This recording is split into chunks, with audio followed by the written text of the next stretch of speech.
Boa tarde. Vim aqui para vos falar de liberdade e junto com ela de paz, porque ambas vivem juntas. Seus maiores algozes, guerra e ditadura.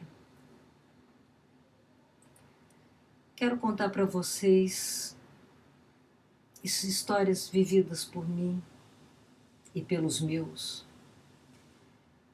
e que me construíram como uma pessoa que vive pela paz e pela liberdade.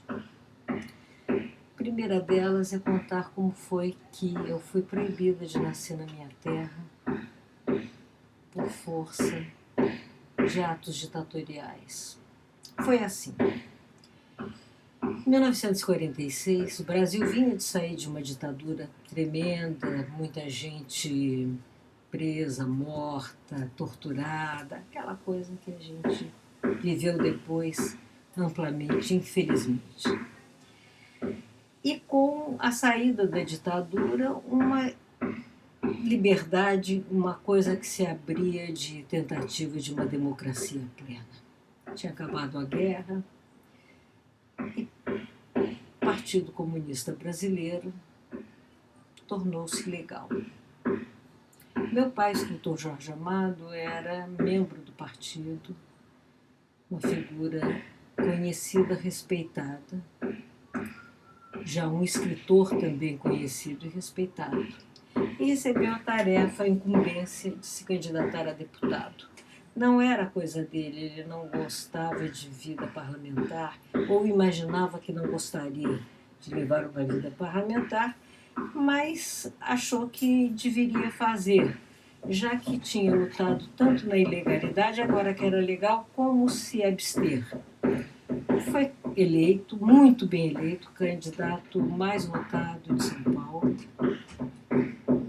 E dentro da Assembleia Nacional Constituinte de 46, fez uma lei extraordinária que existe até hoje. E essa é uma história dentro da história, que eu também quero contar.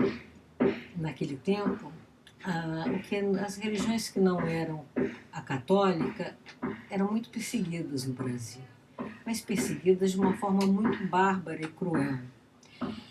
As religiões afro-brasileiras, então, era uma coisa triste. Os terreiros eram invadidos, e não eram só candomblés na Bahia, umbanda, tambor de mina no Maranhão, todos.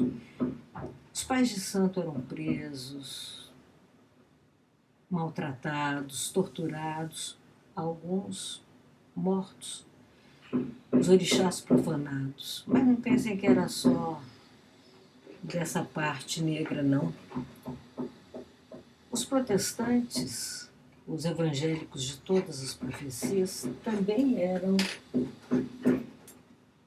perseguidos. E da mesma maneira, locais de cultos arrebentados, pastores presos, enfim, era uma barbaridade. Aí chega um deputado comunista e propõe uma lei, redige uma lei pela liberdade religiosa e de culto no Brasil. Com isso ele foi contrário ao seu partido. O partido era inteiramente contra. Eles tinham uma das suas máximas, era que a religião era o ópio do povo. Então foi necessário que ele buscasse apoio na oposição. E uma oposição muito católica. Mas ele conseguiu. Acredito que teve da sua bancada o voto de Marighella também. Mas conseguiu, a lei passou e existe até hoje. Ano que vem, 70 anos que ela faz. O que não continuou foi a liberdade para o Partido Comunista.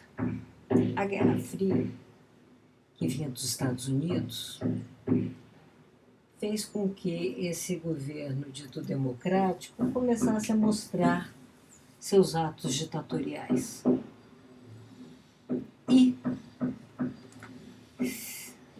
E com isso, o Partido Comunista voltou à ilegalidade. Voltou à ilegalidade, como faziam com os candomblés e com os cultos protestantes.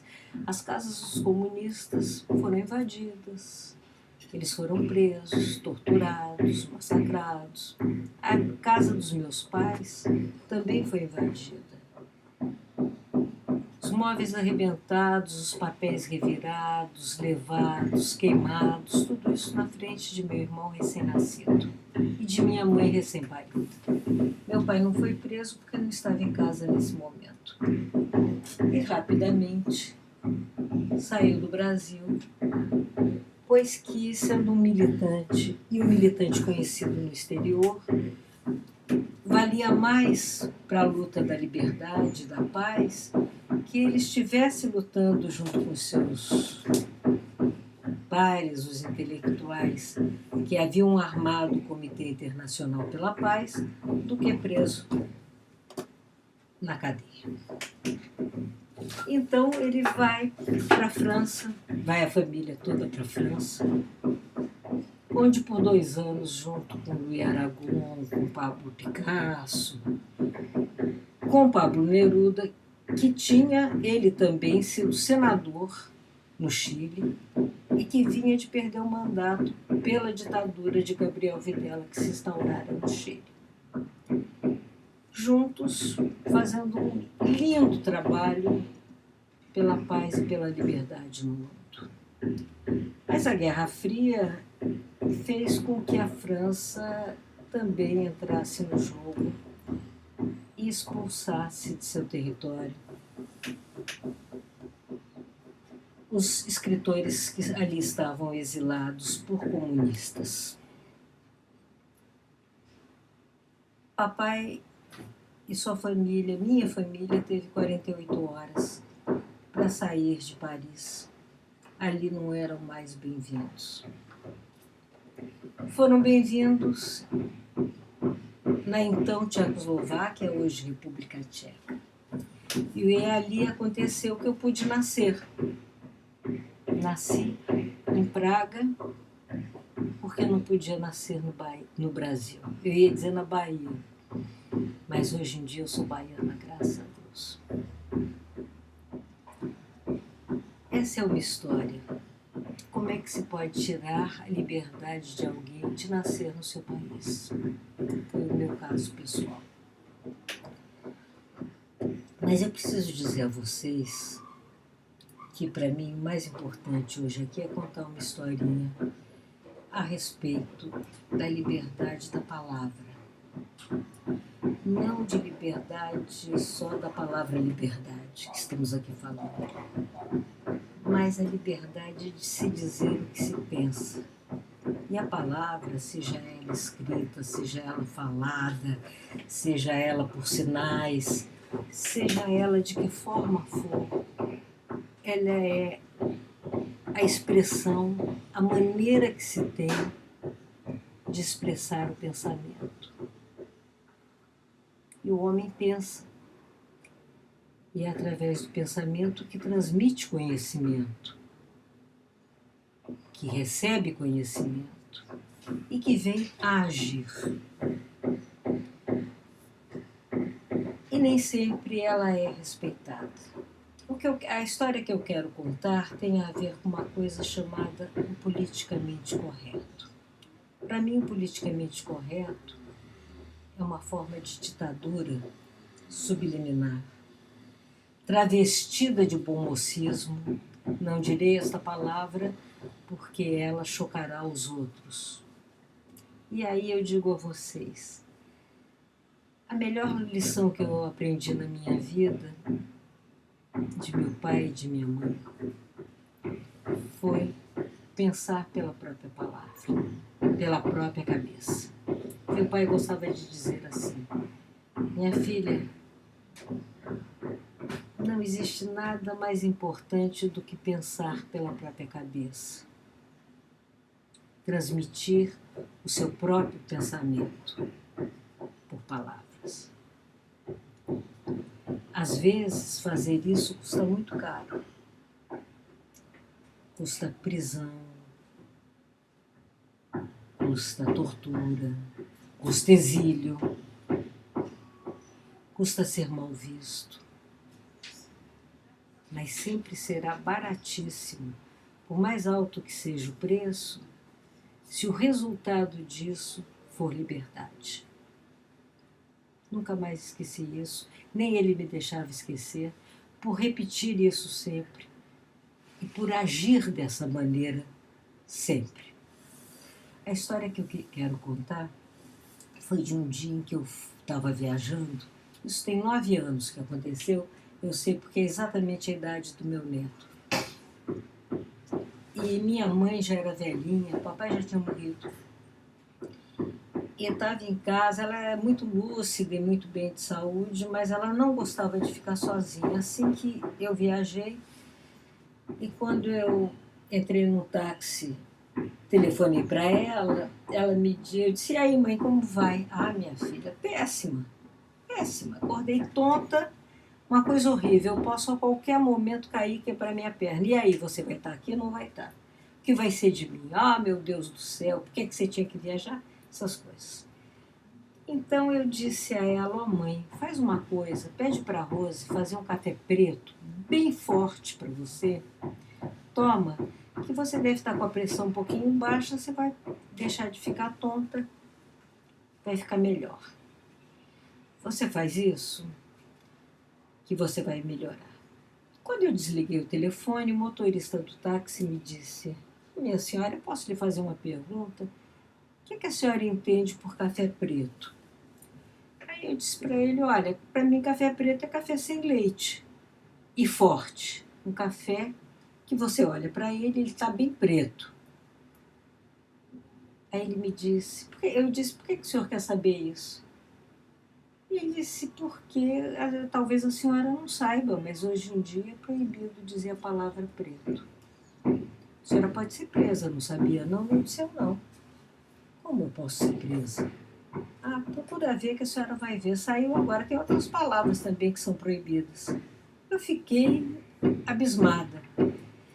Chegando no hotel, entrei na internet e fui procurar o que é que isso significava. E encontrei, me deparei dentro de um governo que nós achávamos muito democrático, e que na verdade é democrático até hoje, uma cartilha do politicamente correto, feita pela Secretaria Especial de Direitos Humanos da Presidência da República. Ela não era impositiva, isto é, não era uma lei, ninguém ia ser preso se dissesse as palavras, mas as pessoas eram altamente aconselhadas a não dizer determinadas palavras e vinha uma lista extensa de palavras e de expressões, que era uma coisa inteiramente absurda. A explicação é que essas palavras tinham ganho conotações negativas. E se você dissesse, você estaria ofendendo aos outros. Isto é, no Brasil passou a ser proibido se ofender aos outros. Aliás, pensar pela própria cabeça, você diz coisas que você ofende aos outros, né? E o que não quer dizer ser mal educado, não. É só o pensamento, porque os pensamentos podem ser contrários e as pessoas se sentirem ofendidas de alguém pensar ao contrário de você. E era exatamente isso que a tal cartilha passava. Então, não era só preto que não podia dizer. Não podia dizer comunista. Essa história que eu acabei de contar lá atrás, eu já estava mal vista por todos, porque comunista é uma palavra que contém um aspecto negativo profundo. Comunista, nazista, fascista, não. Doido. Olha que coisa mais doida. Não podia dizer gringo, não podia dizer índio. Não podia contar, por exemplo, a história da humanidade. Eu não podia contar a história do Brasil. Eu não podia contar as histórias que eu conto. Eu, uma gringa, nasci em Praga, na Tchecoslováquia, bisneta de uma índia Tapajó, Pataxó, de uma índia Pataxó. Mas índio era palavra proibida. Negro, negro também. Eu até pensei, porque eu pensei no chofer de táxi, eu pensei assim, esse moço nunca mais vai pedir, quando for comprar material escolar para o filho, um lápis preto. Vai sempre pedir um lápis negro. Mal sabia ele que negro também era uma palavra malfadada. E por quê? Por que ficou... o que aconteceu com essa cartilha? Houve uma grita medonha, porque ela era de tal maneira absurda que as pessoas que pensavam foram contra. E acabou sendo retirada, não foi distribuída, porém o mal estava feito. E por que isso? Porque nós vivemos 20 anos de ditadura. Logo antes, todo mundo tinha medo, todo mundo tinha pavor daquilo que nos era mandado de cima para baixo. O governo dizia, isso não pode, não pode. Alguém se rebelava, ia lá, era preso, torturado. Com a cartilha, muita gente gritou e a cartilha acabou. Mas muita gente pôs para dentro tudo isso que não se pode dizer. Porque quando você não pode dizer, é mais ou menos como você não pode pensar. É mais ou menos como dizer, você não pode dizer isso para mim porque você está me ofendendo quando que você quer dizer outra coisa inteiramente diferente. É botar pessoas contra pessoas. É uma coisa horrível. Por exemplo, sair do Brasil. Na Turquia é crime dizer a palavra genocídio. Aí vai preso mesmo, por causa do genocídio dos armênios. Você acha que alguém vai pensar, deixar de ter culpa, deixar de ter remorso, pela barbaridade que fizeram só por não dizer a palavra genocídio? Mas como o tempo está acabando, eu vou abreviar com uma coisa que para mim está me cortando o coração e foi essa semana que apareceu. Uma ministra do governo atual, um governo democrático, que não faz censura de imprensa, que não faz censura nas editoras, quer proibir Monteiro Lobato. Porque ele escreveu numa época em que existiam as amas de leite, em que as não eram mais escravas, mas viviam em casa de senhores.